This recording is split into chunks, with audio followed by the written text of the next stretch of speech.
and it'll be shared on all open platforms.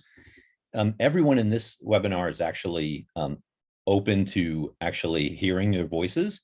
We're going to try and have the speakers, carry through to their lecture, and then we'll be able to be open for a good Q&A after that, for some questions and discussions.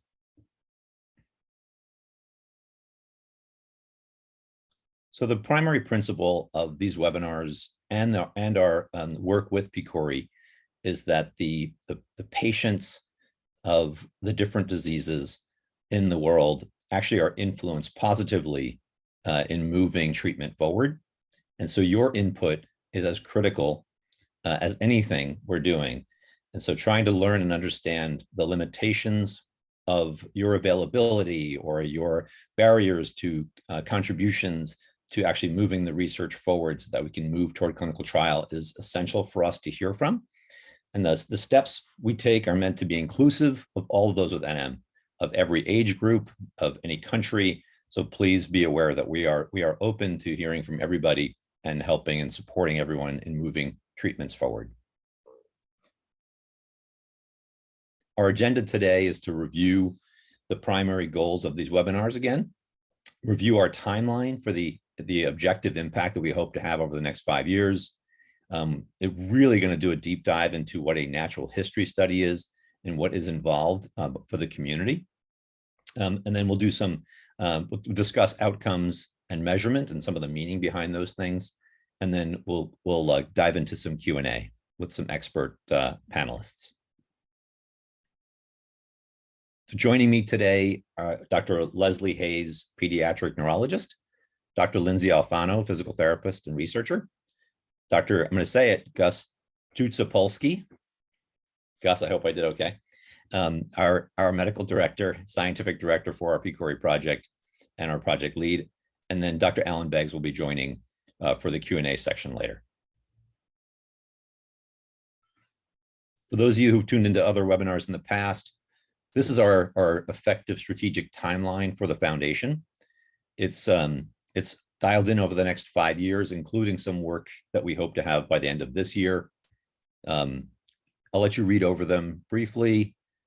If you have any questions about these, be happy to go over them in the Q&A at the end of the group.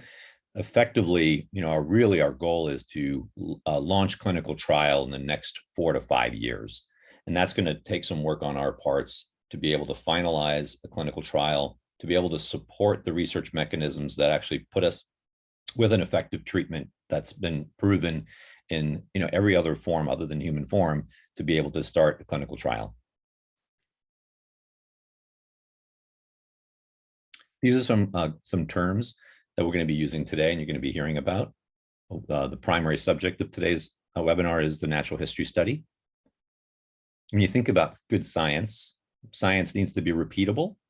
And so we need to understand the basis for how someone with Nemaline myopathy behaves. And so a lot of the work that we're doing is so that we can actually have a good foundation of understanding of how a person with different varieties and different heterogeneous presentations of this disease present, so that we can actually understand the impact that a treatment may have. Outcome measures you're going to hear about a bit later. And that's, for an example, grip strength is one. So if we understand what someone typically might present with Nemaline and their grip strength, if we were to perform an intervention, we can actually see the change that might have on the strength of those muscles. And then a clinical trial, again, we'll learn a little bit more about that today. A research study in which human subjects are prospectively assigned to one or more interventions. And again, a full understanding of how we are impacting and measuring the effectiveness of those interventions. Okay, I think at this point, I'm going to turn it over to Dr. Hayes to lead the discussion. Thank you again for being here, Leslie and Lindsay. We really appreciate your expertise and appreciate your assistance as we move Nemaline closer to clinical trials. Great, thank you. Can you hear me okay? Perfect. Okay, great. Hi, everyone. I'm really happy to be here. Again, I'm Dr. Leslie Hayes. I'm a neuromuscular pediatric neurologist at Boston Children's, and I am interested in congenital myopathies broadly and have really enjoyed spending some time with you all, getting to know the Nemaline community. And I am going to talk a little bit today about natural history studies. Who's advancing the slides, actually? Am I able to do that? Or? I am. Okay. Let me know when you want them advancing if I have not read your mind. Okay, perfect. Thanks. So this is a little bit of an overview of what I'm going to talk about. We'll talk about the clinical trial pipeline generally, and then how sort of natural history studies fit into that. Talking more broadly about natural history studies, but then specifically about them in Nemaline myopathy. And then I'm going to hand it over to Lindsay to talk about outcome measures and some sort of examples of outcome measure development. And then I'll talk a little bit at the end about, if we have time, the experience in congenital muscular dystrophies, as that's a population that I've worked with in some natural history studies that I've been involved in. And then sort of talk about next steps for you all. So I want to start by talking about how we get from sort of initial discovery and description of a disease to a clinical trial. So first, thinking about what is a clinical trial. And as we were just mentioning, that a clinical trial is really a research study where we try to study the effect of an intervention. Most of the time we're thinking about like a drug, but it also could be an intervention such as a physical therapy technique or a diet. To get to the start of a clinical trial, though, there's a lot of collaborative efforts that go on between the affected community, the researchers, and the clinicians to sort of move step by step along this pipeline. You'll see sort of on the top row there that, in the lab, we have researchers that are actively trying to understand how the different genetic mutations in Nemaline myopathy lead to dysfunction in the muscle. People are working on developing and testing different compounds using muscle tissue and animal models. And this is all with the goal of having a treatment that is safe and effective for Nemaline myopathy. Now, concurrently, along the sort of bottom row is really what I'm going to focus on today, which is those of us who are on the clinical research side of things, working with you all along this pathway towards clinical trial readiness. And that's a term that we use to kind of describe all of these phases here that I'm going to sort of walk through that lead us up to conducting our first clinical trial. This preparation is really essential to making sure that we reach the phase of a clinical trial so that we can conduct it smoothly and effectively. And so that if we do have an effective treatment, we're able to detect or prove that it's helping and also make sure that it's not causing any harm. So we really have to prepare for that final stage. Go to the next slide. So I really want to start by highlighting the progress that's already been made and demonstrate that the Nemaline myopathy community has a strong foundation to sort of move forward with.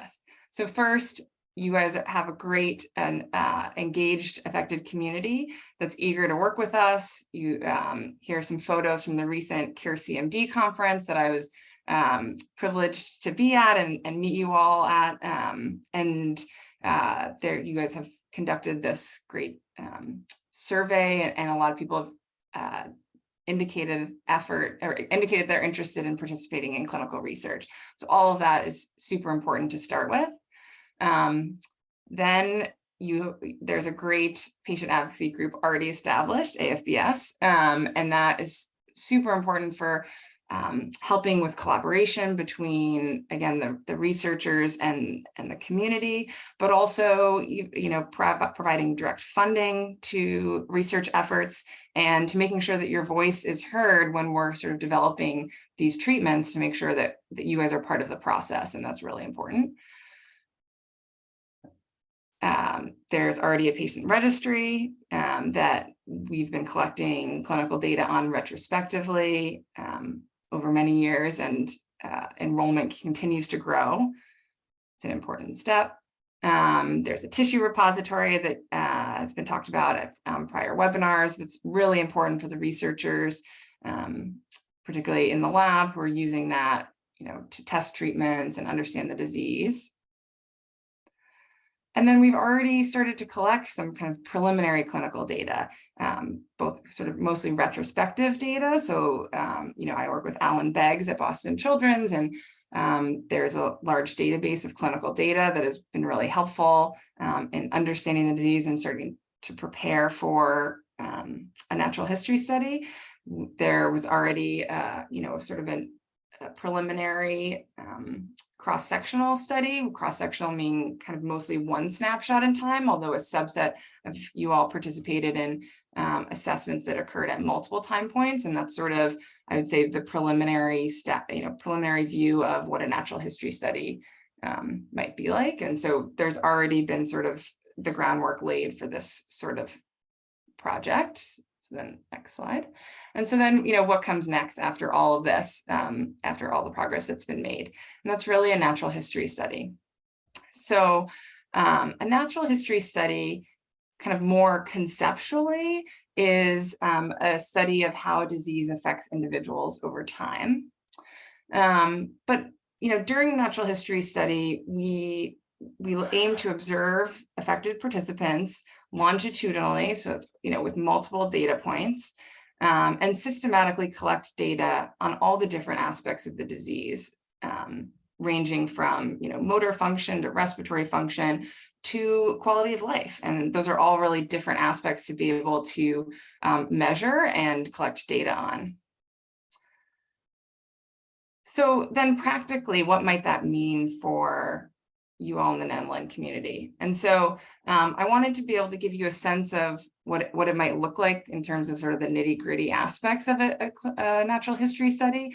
This is sort of my view of what one might look like. This is not by any means a final design. So, ultimately we would want all of your input and when we start to think about designing a trial.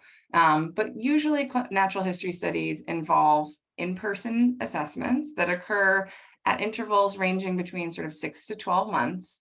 At each visit, we collect, again, data on multiple aspects of the disease.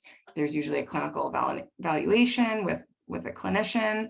We work very closely with our physical therapists to do different performance tests, which I will let Lindsay talk about a little bit later. But we'll look at lung function, we look at speech and swallowing function. Then there might be some assessments that include imaging, that might include blood work, looking for different markers of the disease. And then, questionnaires, surveys, trying to get a sense of your perspective on how things are going.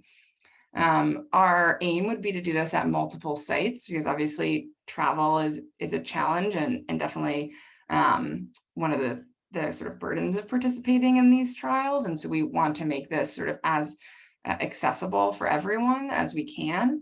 And so offer multiple sites where this would occur.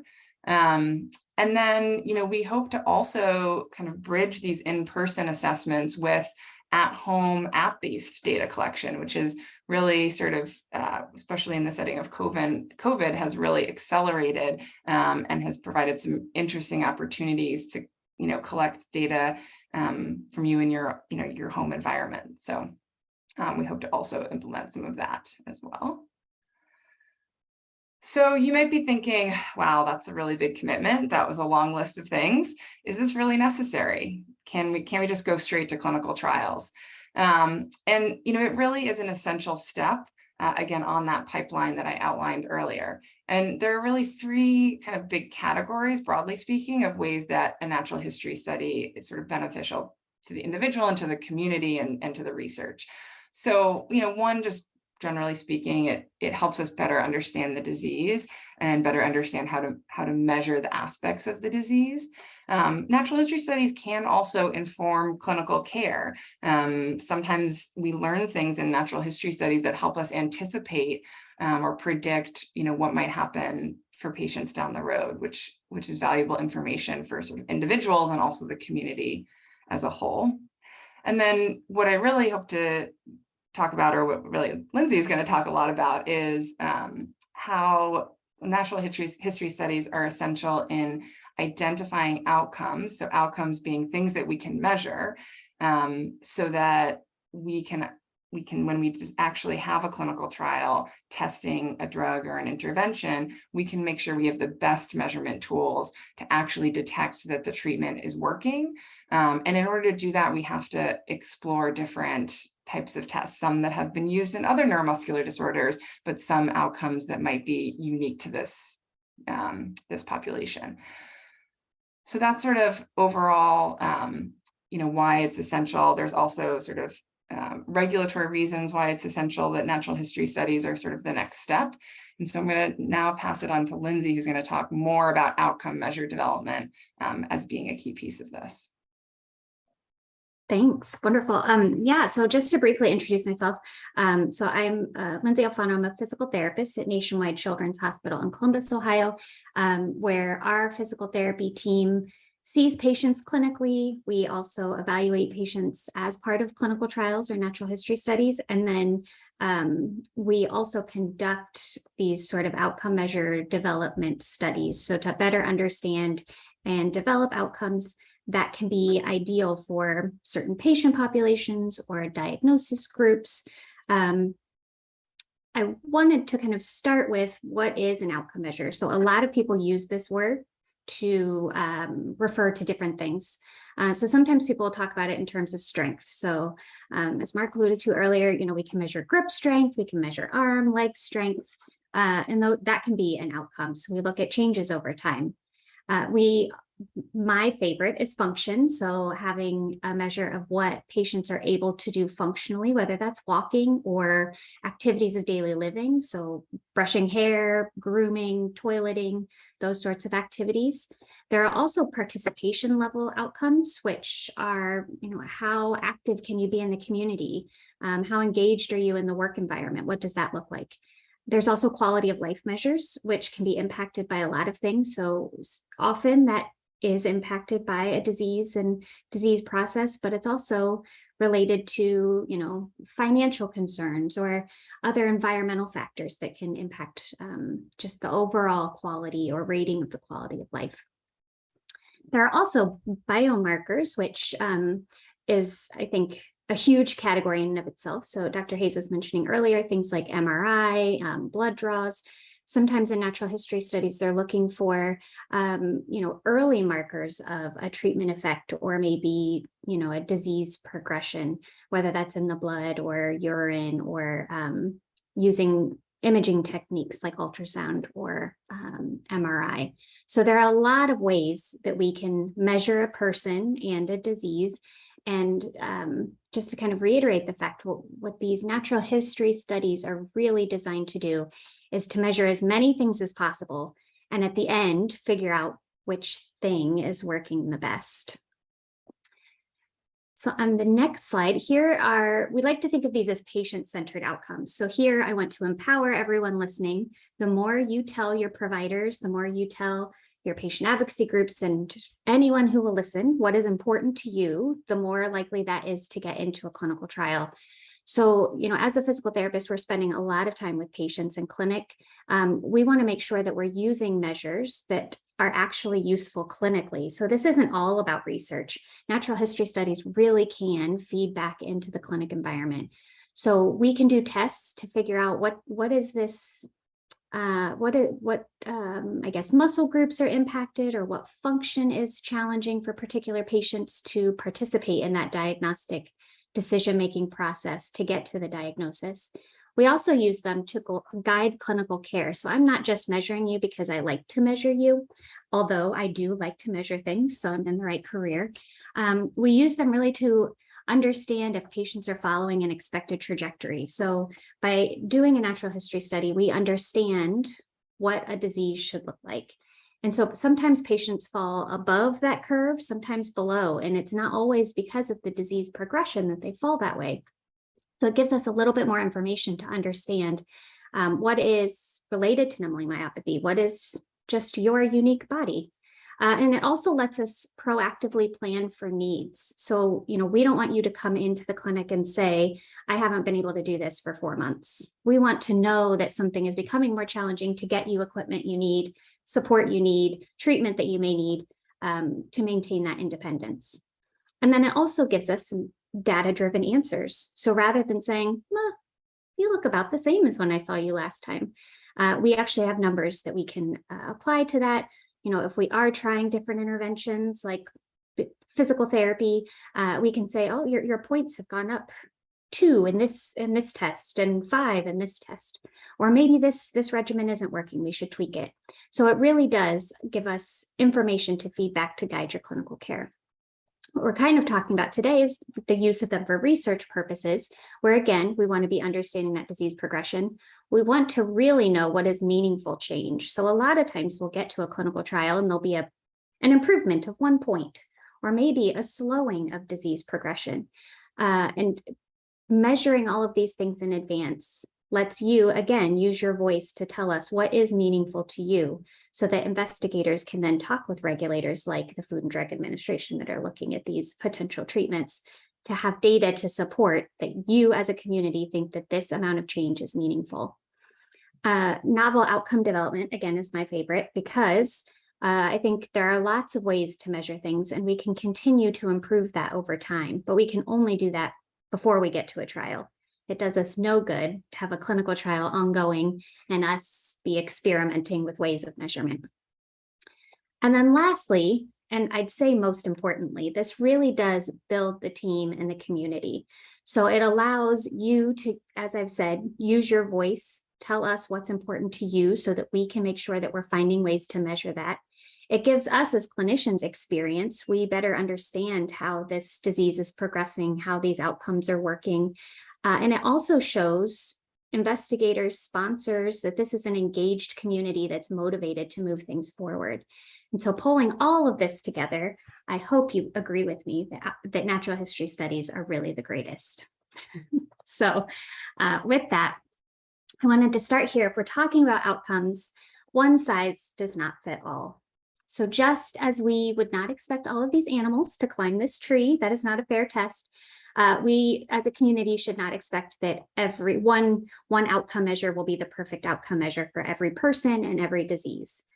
On the next slide, you'll see we love as scientists to assume that things go in a straight line. We start at point A, we get to point B, but we know life has different plans and reality is much more complicated.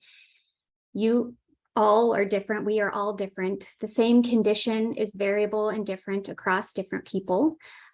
Your own individual experiences and treatments that you've sought and approaches may vary, and this all impacts what this disease looks like. The problem with variability, we know it exists, but it does make it much harder to find the true signal when you have a clinical trial. So does this treatment work is what we want to know. So we use natural history studies to give us as much information as possible in advance so that we know at the end of the day whether or not a treatment works. So again, we're trying to measure that disease progression. We want those outcomes that are meaningful. We also want to make sure we're measuring something that is likely to be impacted by a treatment. So using physical therapy as an example, not to be biased, but let's say we're trying to improve your muscle strength. It may not be the best idea to measure a urine biomarker if I want to see if your muscles improved. Grip strength or quad strength is likely a better and more sensitive measure. Again, we want to know, how do these outcomes work over time? So just as you are variable, certain outcome measures are either more stable or more likely to change over time, and we want to know that information. So again, we're measuring as many things as possible, gathering as much information as possible, so we understand if that clinical trial participant looks like that natural history, is this treatment working? All the information we know helps us hit that fast forward button to get to the answer as fast as possible. So after I've convinced you that these are the greatest, I'll give you some examples of ways that we have used natural history studies to make gains in a variety of ways. So you can go back to that one, sorry. We had, working in a pediatric hospital, we had a muscular dystrophy, a trial going on for patients with muscular dystrophy. And unfortunately, the trial was enrolling only patients that could walk. because we had walking outcomes. Walking is easy to measure, and we didn't have great outcomes for patients that didn't walk. So path of least resistance, we wanted to get a treatment as fast as possible. They chose an ambulatory outcome. But we had a family who came in who had a child who could walk and a child who unfortunately was unable to walk at that time. And so one of those patients was able to be enrolled and the brother was not. And we thought, we have got to develop a better outcome for these non-ambulatory cohorts. So all of the kids that come to see us in clinic, we have to pry away from their devices, their tablets or Nintendo Switch or whatever. So we thought, okay, we're going to make a video game. So on the next slide, you'll see what that looks like. So we use a camera-based system. So every person who comes into our clinic sits in this chair, or if they're in a wheelchair, they can use their own device. But everybody plays in a seated position, and you're in this environment, you're an astronaut, and you have to blast aliens. All of the boys wanted Call of Duty, but you weren't allowed to do that in a children's hospital. So blasting aliens is close. So what we have patients do is reach as high overhead as they can, reach to the side, reach to the other side, and then reach forward. And what we're measuring is the amount of volume or space that they can access using their arm and trunk to lean. We're also able to kind of scale that to your size, because taller people should be able to reach forward farther than a shorter person. But as a short, competitive person, that other tall person should not get a better score than me if I can reach farther. So we can scale these things to a person's height. So again, as you grow over time, or maybe shrink over time, we get kind of a consistent measure of your reaching ability. That's fun. We'll look through the black table. The formatting got a little wonky there, but one of the other things we've been doing is with the pandemic, I'd say most of us wouldn't say there are a lot of positives to the pandemic, but one positive is forcing us to look at remote testing. So because patients couldn't come to us, we still wanted to make sure that they had access to quality care. And also we were in the midst of clinical trials and needed to be able to measure that change over time. So we at our hospital started a natural history study where we have patients coming in clinic and we see them remotely, kind of via Zoom.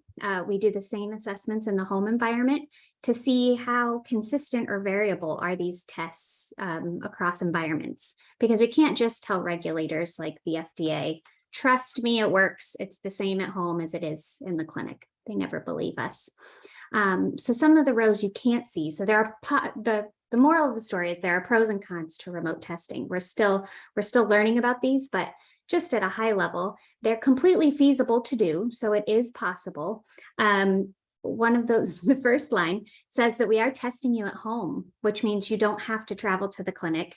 We also see you in your own natural environment, which means I can provide you actual guidance on the specific dining room chair you have or getting in and out of bed. And all that is really meaningful.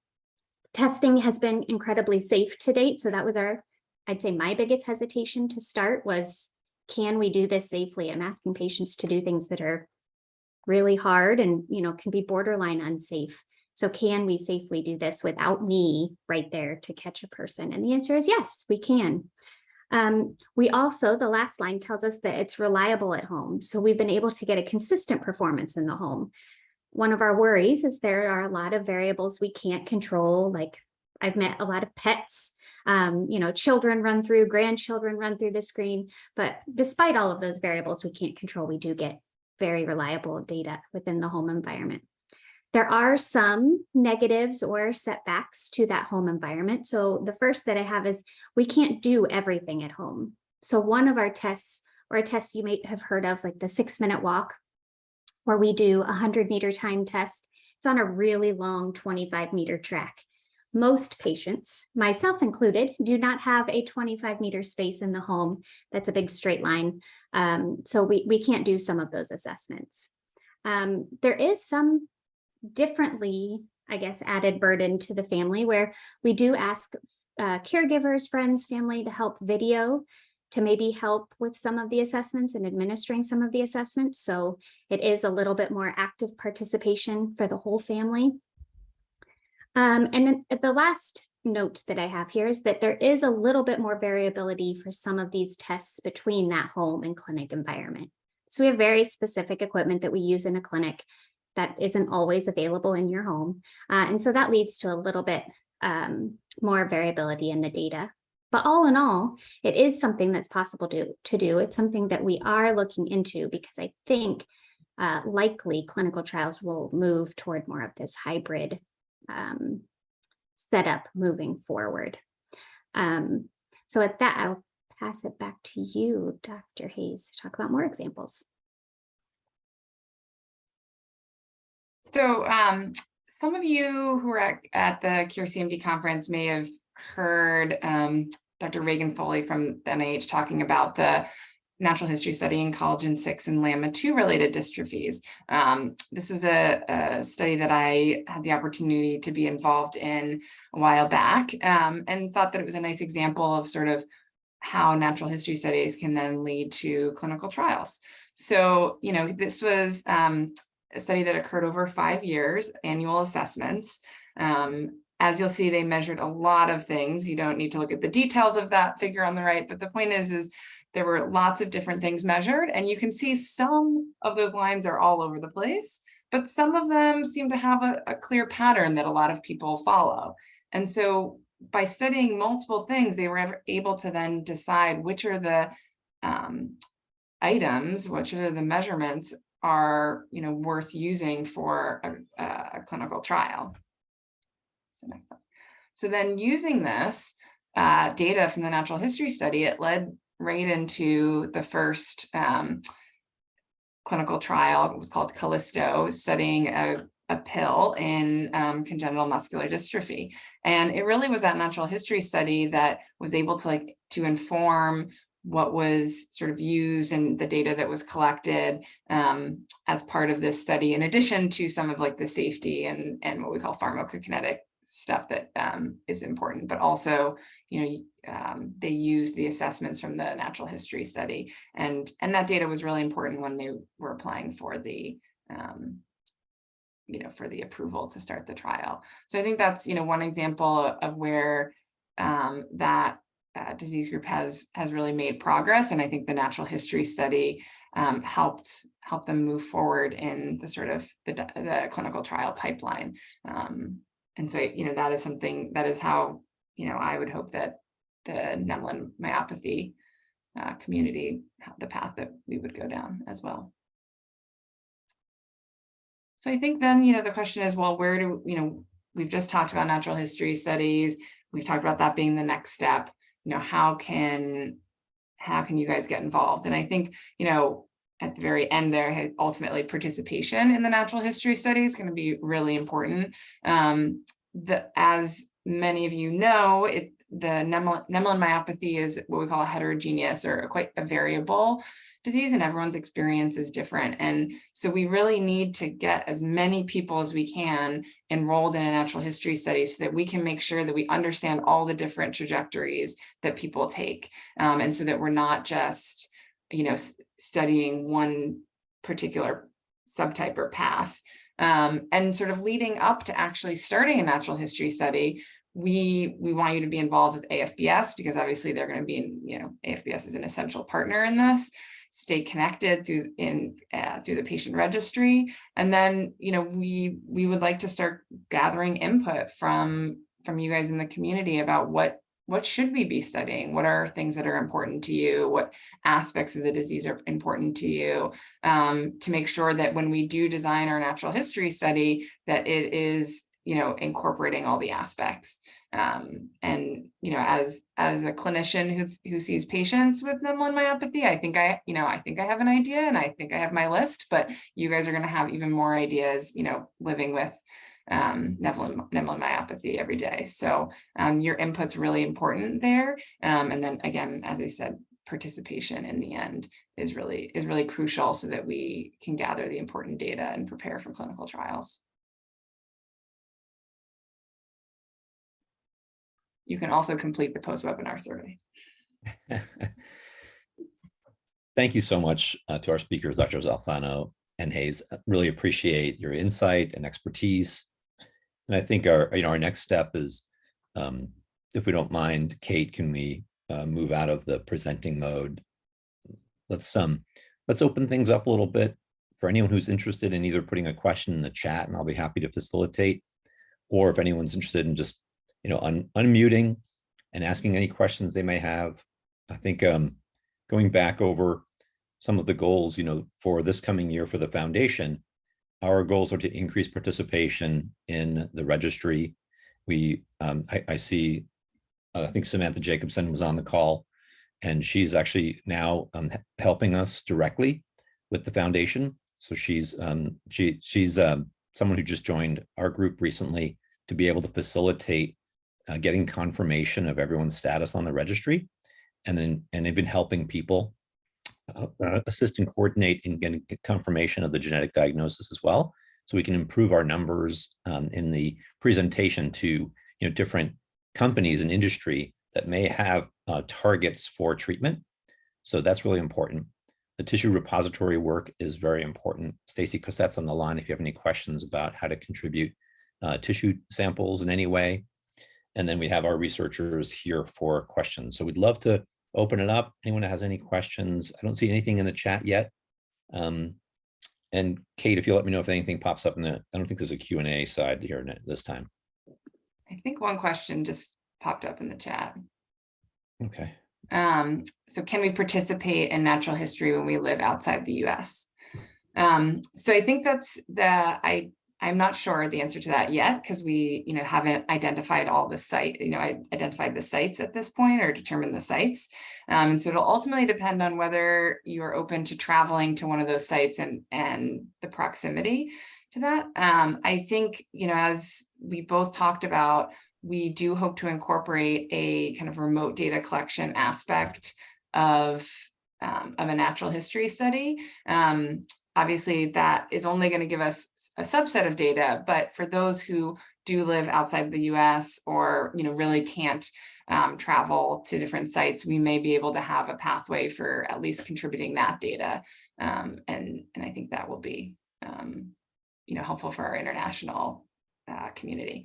And where will the sites be located? I can't answer that yet, unfortunately. But that we hope to again have multiple, at least across the US, and potentially beyond that. Hi, this is Alan.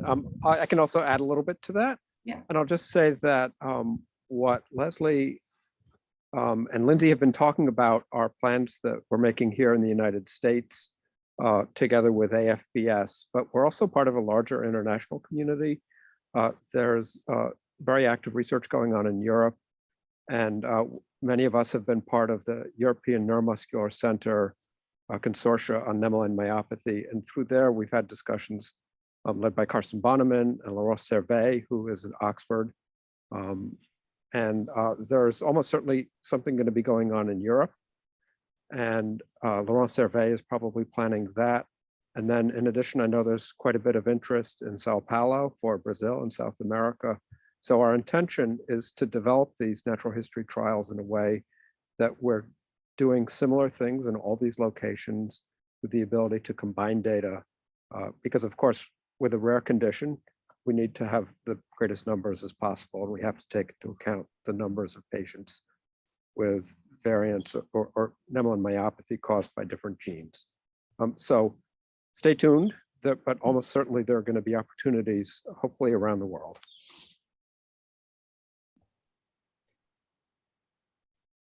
Thank you for that, Alan. Yes, I think the European contingent has been, right in line with us. And I think, Gus, if you have any other inputs, I know that World Muscle Society, which is one of the largest world muscle meetings, is occurring in the next few weeks. And I know that several of you will be traveling there. So as you, learn anything from that interaction, we'd love to hear, more in the sort of follow through. I see a couple other questions. Is there a timeline when you hope to begin, and how long will the natural history study go on? I think that the length of or term is an easier question, right? Leslie, do you want to take that? Yeah, I think part two is probably easier. So, it would be likely on the order of years. And, we would essentially kind of continue up until the point where, and obviously people would start to enroll at different phases, right? It might not be till a year or two into the start of it that someone might start. So your individual experience, it'll be a little bit different, but the idea is that we would continue for years until there was something that we're starting to investigate in a clinical trial. But because, we need enough time to detect change ultimately, as Lindsay was talking about, we want to be able to see a trajectory over a certain amount of time so that we can see that a treatment changes that trajectory. And then, when would we start? So that is a great question. I think, Mark, what's on your usual timeline to start in? Yeah, I think 23, I think our laying out plans for the strategic sites has already started. Yeah. And so I think we already have identified the specialists that would be participating. We are closer to publicly acknowledging those sites. We just need some contractual agreements to sort of be finalized. My hope would be in the next year that we would be starting and initiating. And then from there, it would probably, again, take somewhere around 3 years of data collection is what I'm kind of feeling, 3 to 5. Isn't that right? You said, Leslie? Yeah. Yeah. Yeah. And I think, again, just trying to get a longitudinal understanding of how Nemaline impacts people with the disease. And again, a variety of different genetic diagnoses and things like that. So thank you for that question, Carol. And thank you. Stacy, do you want to put your question forward? Or I don't know if any of our folks online have read it yet. Sure. Yeah, this is a question that was sent to me by one of our community members. And I tried to paste it in here exactly. So she said, more or less every NMer is following some kind of treatment. Some do physiotherapy, speech therapy, breathing therapy. Some others take drugs like L-carnitine, L-tyrosine. Everyone tries to fight the disease with the treatments they have on their hands. I believe there are not so many who just allow the disease to progress. Maybe I'm wrong. Therefore, how can scientists assess what is the natural history of the disease when everyone is fighting the natural development of the disease? This is an excellent question. Yeah. I think in a perfect world, I'll open and then I'll let the specialists answer. But in a perfect world, every variable would be controlled. And I think your slide, Lindsay, earlier about reality and how the target that you described was a very wavy line. How have you guys dealt with this in prior studies, and how do you control for it, if at all? Yeah, so I mean, I think the broader question, whether it's about physiotherapy or supplements or whatever, ultimately the question is, how do you control for real life variables, whether it's, pursuing different kind of management techniques or just, diet or where you live, whether you live in a city or in a rural area, and how does that, all these variables of real life. And I'd say the short answer is, numbers help a lot.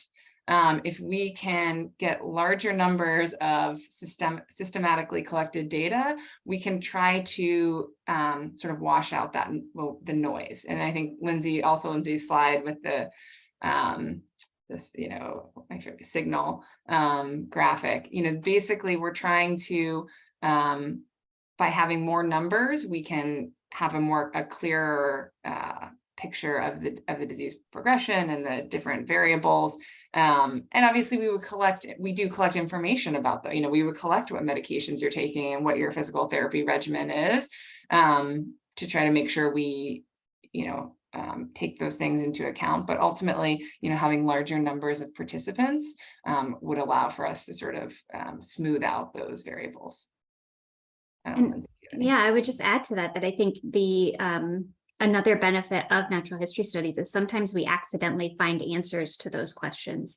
So we may see a new signal where maybe patients who are doing, physical therapy X days per week or something like that, their trajectory happens to look different than another patient group that maybe isn't doing that or is doing something different.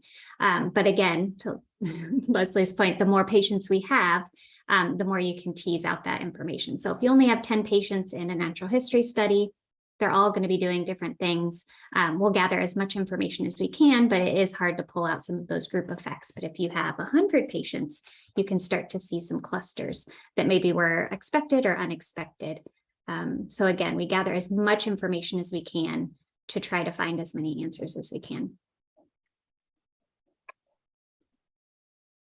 And I'll just say, if anybody was watching our faces on the screen, everybody broke into a broad smile because that's an extremely insightful and sophisticated and important question.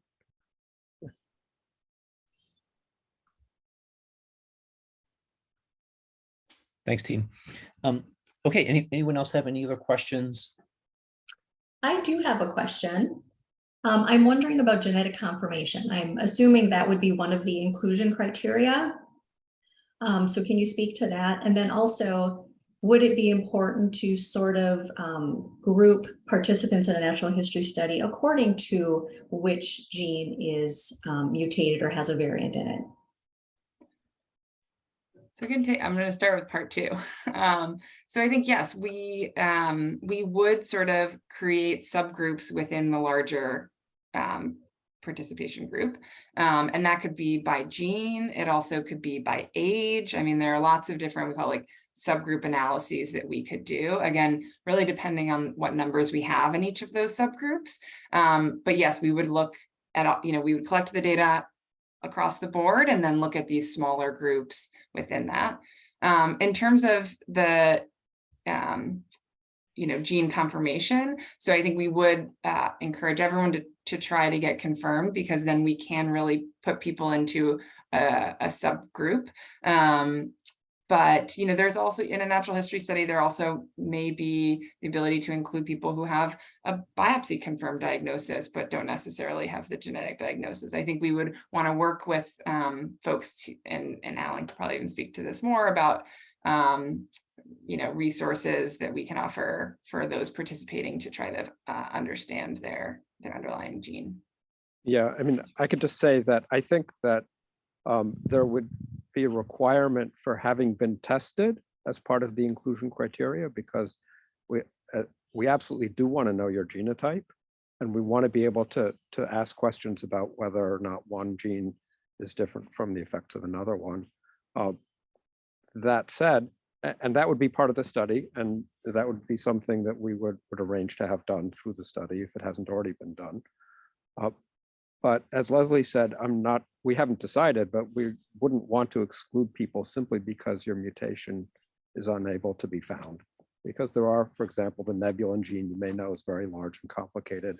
There are patients out there who may have those variants that we can't identify, and we don't want to kind of exclude that. So we would look, we would hope that you've been diagnosed.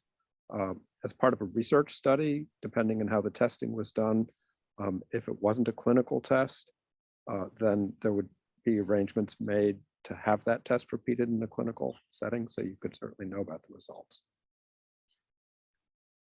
And the foundation is working on mechanisms to actually support anyone who needs to have this confirmation actualized. So please stay tuned for that. We are working on finalizing steps that'll be low cost, no cost, and or insurance coverage. So some of them might be research based, but then there'll be the information may be shared through your clinician, and so the clinician can then interpret the results.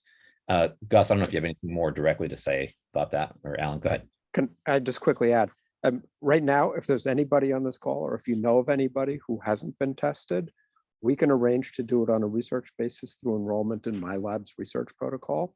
I've had support from AFBS in the past, and we work together.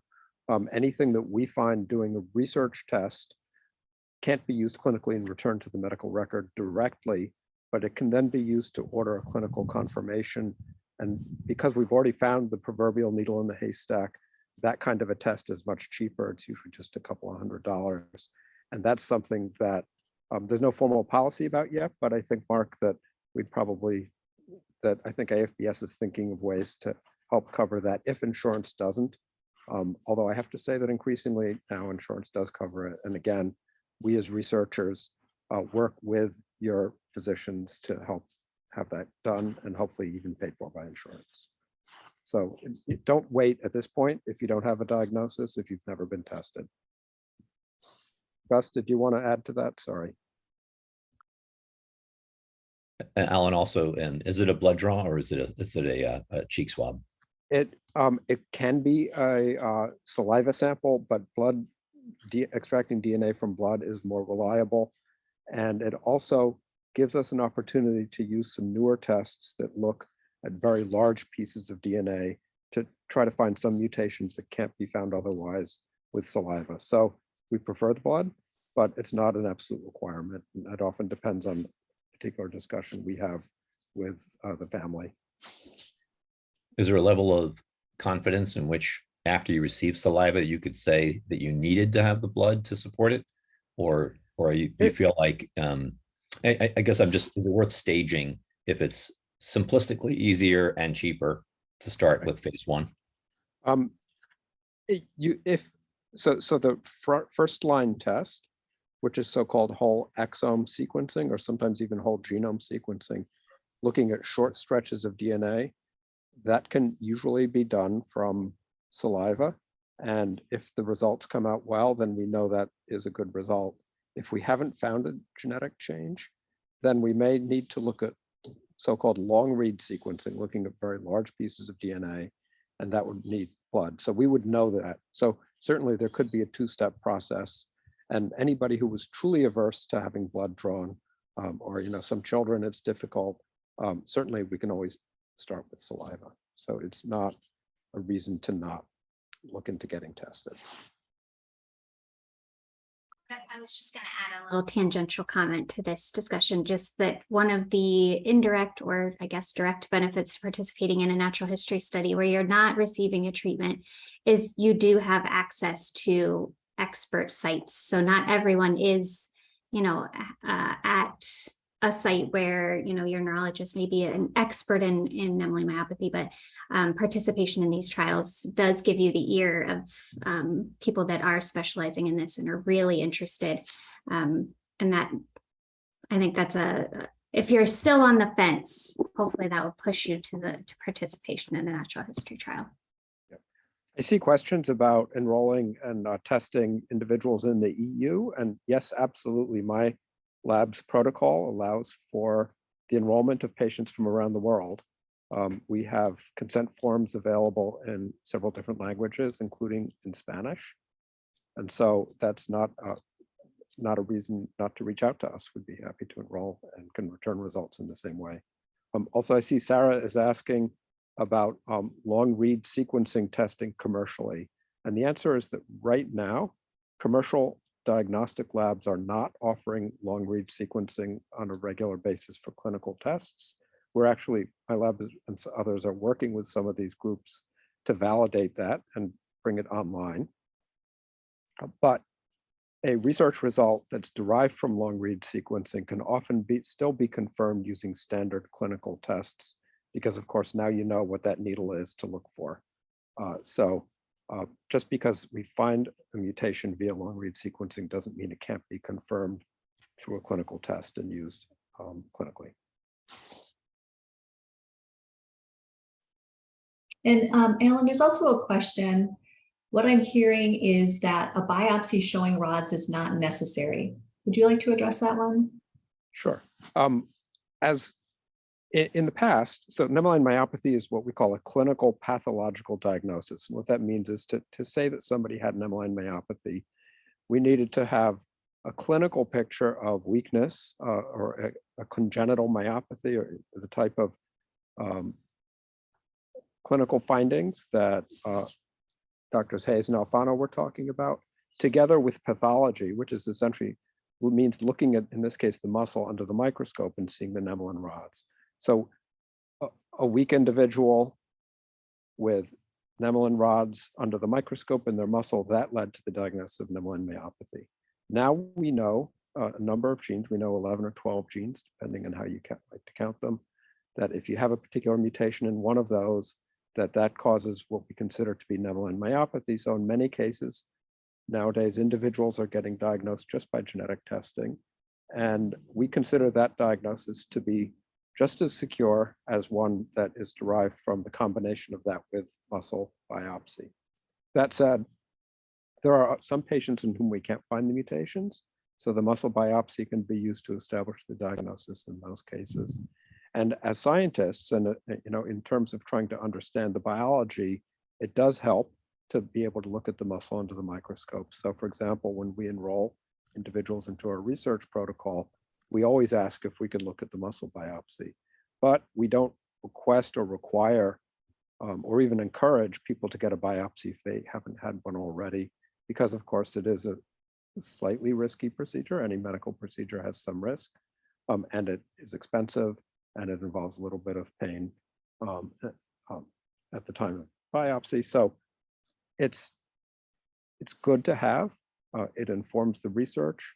It can also, we think, somewhat inform clinical management in that we believe that how the muscle looks under the microscope may in some sense be correlated with how severe the condition is. But that's still kind of an open question. It's the kind of thing we can answer by seeing biopsies. So sorry, long-winded answer to a simple question. Good to have, but not essential. And Sarah is pointing out that Stacy Cossette manages the tissue repository, and you can reach out to her with questions about that, or for individuals that enroll in my group, we can also bring that up with you.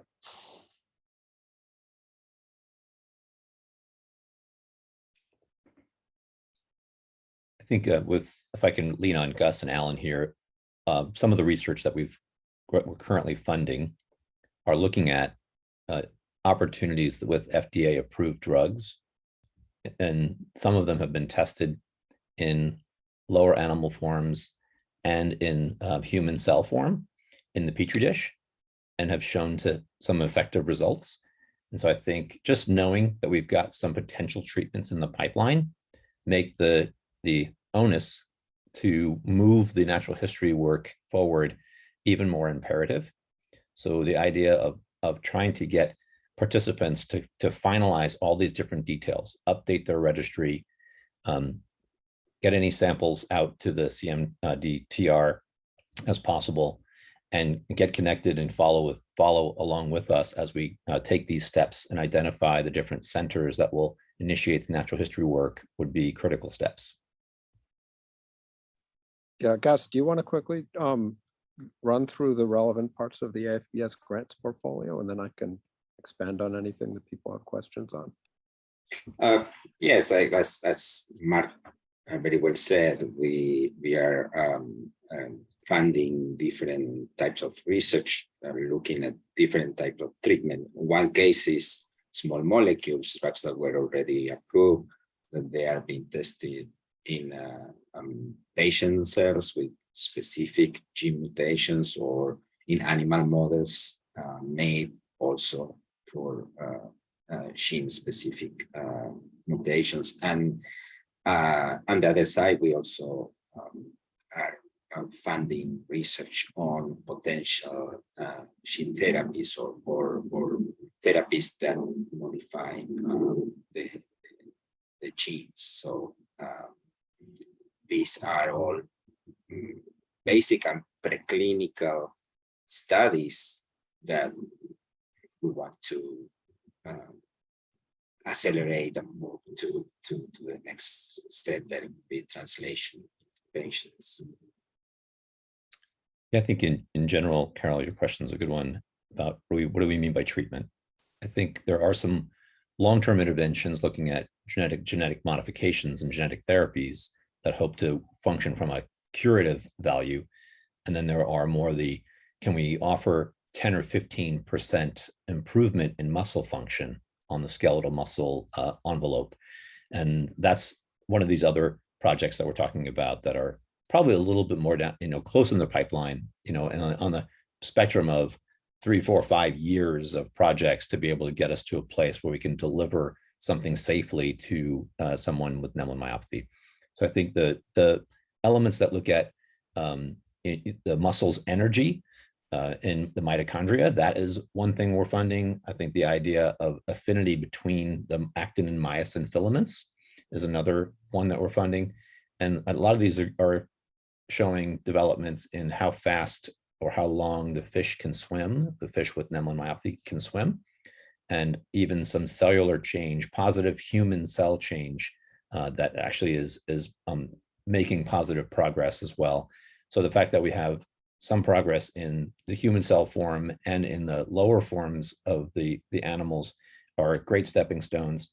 Waiting now to get some more further confirmation on the higher level animal models that we have, and continuing to improve those animal models will give us more verification and get us even closer to human trials. I'll just add that AFBS is funding almost all the specific therapy-related research that I'm aware of for Nemaline myopathy. So it's playing a major role in this field right now.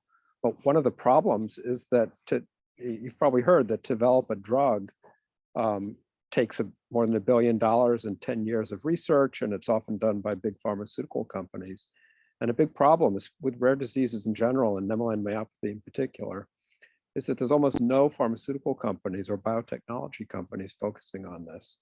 And it's because they don't feel that there's what we call clinical trial readiness. You know, getting back to what Leslie and Lindsay were talking about, the pharmaceutical companies don't want to invest a lot of money unless they know that A, there's a large patient population out there that is going to need and benefit from what they do, and B, that the clinical trials can be carried out.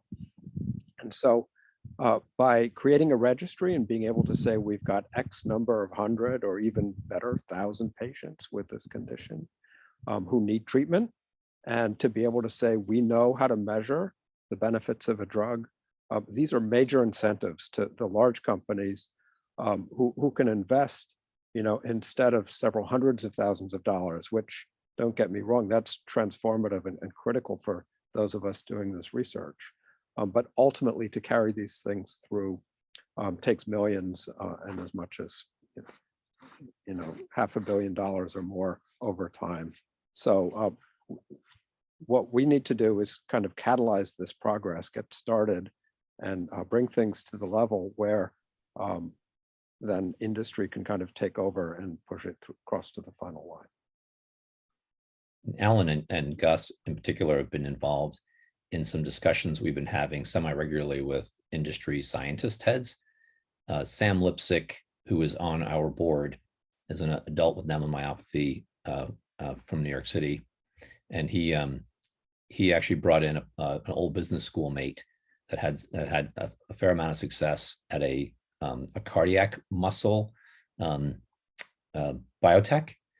And the number of scientists that had success at that company have now rolled on to 4 different companies where they're either heads of science, and those scientists have been working with us to actually see how their different technologies at their new companies will be able to support Nemaline myopathy research in the future, and hopefully apply those technologies to those with Nemaline, so the Nemaline tissues and animals, so we can get some testing done. So our goal over the next year with those different industry groups is to get some cells in the hands of these different scientists so they can apply each of their different patented technologies to see what they can do to help. And I think that's a huge and hopeful step.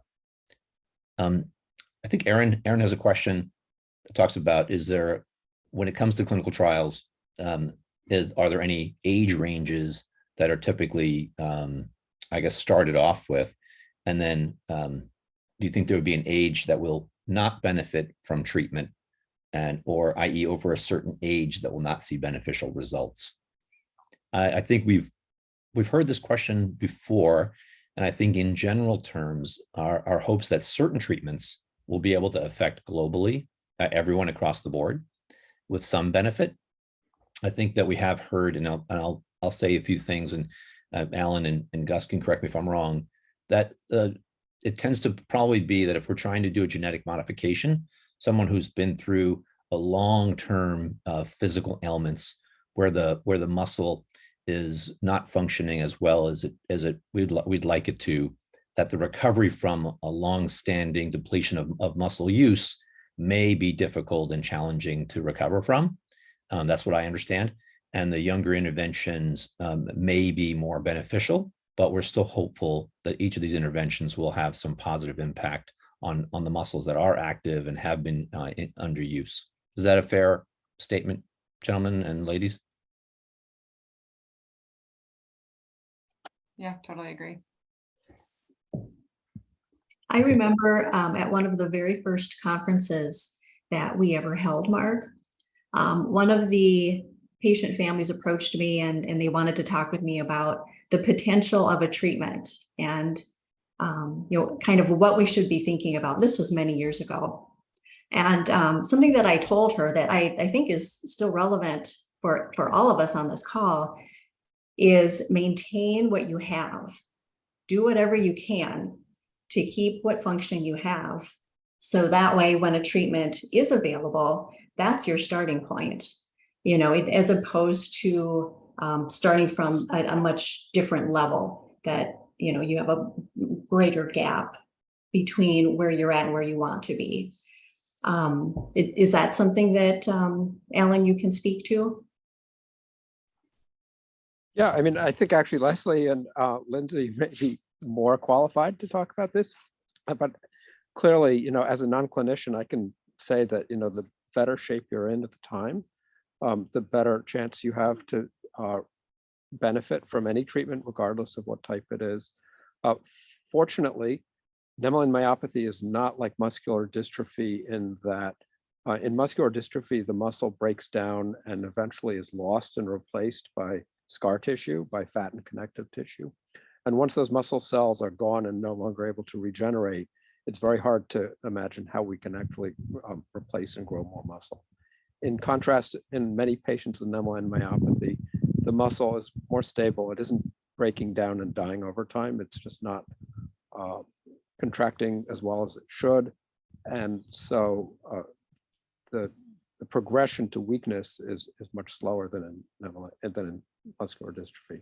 So maintaining, Lindsay, actually I should let her talk about this, but avoiding contractures. Lindsay, what you talk about aspects like that, what you can do to maintain function. Yeah, sure. So starting with contractures, trying to keep your muscles loose and flexible. Positioning and mobility is really what is most effective, but you can also do different stretches which can target specific muscle groups. Exercise is great. So, sitting on the couch means that your muscles aren't being used. So, they can atrophy. If you can't walk, that doesn't mean you can't exercise. So, using your arms, moving your trunk. I often tell my patients to go for walks in their wheelchair with the family, all those perturbations going over grass and gravel, those sorts of things, that's all movement and exercise. So whatever level of activity is exercise for you, we recommend. I would also say, a lot of times in terms of maintaining and keeping yourself healthy, it's thinking about the other systems of your body as well. So having that healthy diet to, maintain cardiovascular health and things like that.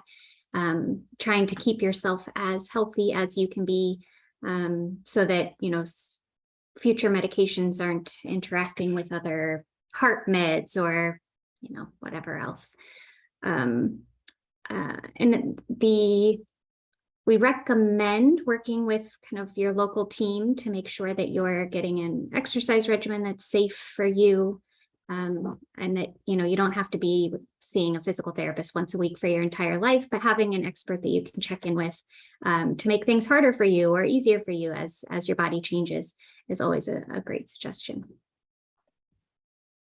Yeah, I mean, I would just add, I think optimizing your clinical care is really important going into both a natural history study and a clinical trial. And I'd say even just from a scientific standpoint, and I think contractures is a great example, is that if you have contractures, we can make the muscle stronger, but we're not going to be able to detect a change if the joint is contracted.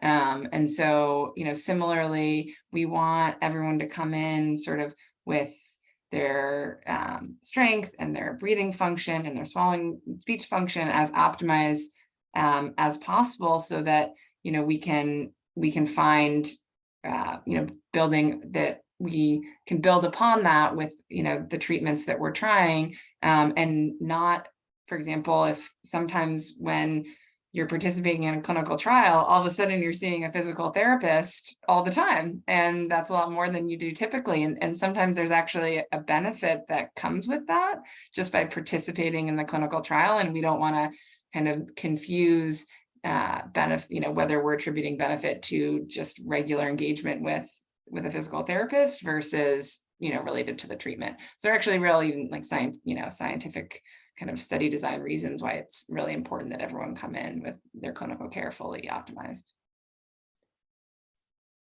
Okay, Timo, maybe end with Chris's question about the number of Nemaline folks that exist in the world. Alan, if you want to take a crack at that. I know that Sure. we've talked about this before, and how in Finland years ago they found that the study data looked at 1 in 50,000 births as being recognized and diagnosed with Nemaline myopathy. Do you have any inputs and feedback on that? Yeah, thanks. Actually, I was just going to kind of break in and acknowledge and address Chris's question, which would reference the fact that back in 2009 in the Family Convention and the Natural History trial that AFBS helped support, we knew of close to 500 patients is what our estimate around the world. We haven't kept a running count right now. I can tell you that, for example, individuals who've enrolled in my lab's research, we now know we have a list over the years of like 330. And of course, I'm just one study, and not everybody who we interact with enrolls. If I had to guess, I would say there's probably, if all of us researchers around the world got together and sat around the table, which we do sometimes in Europe usually, and added up all the numbers, we're probably well over 1,000 at this point. But there are also questions about, do we count the same person twice? Because I always encourage everybody to enroll and engage with as many different research programs as they like. So long story short, as we roll out this clinical natural history studies, we hope to get a better estimate and a firm count of people who are active and engaged right now. But it's in the mid hundreds to maybe 1,000 or slightly more, would be my guess. Very unscientific answer, though, I have to say. Yeah, if you do the math and you were to calculate and extrapolate from 1 in 50,000 births, then the numbers actually come up around 50,000 across the entire world. We're being reached out to constantly by the one-off person from India, China, so it's hard to say, but we definitely know that we need to do a better job of capturing each person that has reached out to us, try to get them connected, registered, and get them to deposit tissue so that we can actually present to industry, pharma included, that we actually have larger numbers than they thought. And I think around some of the areas of profit margins, there are some great tax incentives for companies to actually do work around rare disease. So companies are able to kind of get big tax credits and things like that. So there are some business benefits to pharma to actually explore more in the rare disease world. And I will say, if you were to be able to deliver a drug that is semi-costly, but approved by insurance and covered by insurance, and you're delivering that drug to 1,000 people every month, then 1,000 people times, every month times several hundreds of dollars does equate to a fair amount of money over the course of a year. The likelihood is that, as small as we are, we probably need a drug that is supporting other disease sets that are similar as well. And I think that's where our work is aligning with Cure CMD, aligning with with Titan, with all those other groups that try to find similar supportive mechanisms to support treatment. So we're already on this call for about an hour and 20 minutes. It's being recorded. Love you to share it out there and watch again if you have any questions. Stacy, do you mind again putting your contact information about any questions related to getting connected and any tissue repository work? I think that would be be great. I'm always available if anyone wants to reach out to me. Happy to answer any questions that we can. My email is pretty simple. I'm going to put it right here. So please feel free to reach out to us. We are connected to all of our different research teams. So please, thank you so much to our teams today for being here. You guys were great. It was really helpful to hear some of the steps that we'll need to be taking as a community. And if there's anything we can do as a foundation to support the community, please let us know. And if I could just add, if you Google search my name and the word laboratory or the word Boston, you'll find our website if anybody wants to consider enrolling, and we can help facilitate genetic diagnosis. And also obviously work together with Stacy and with the AFBS registry. Thanks, everybody. Thanks so much for having me. Thank you. Thank you, everyone.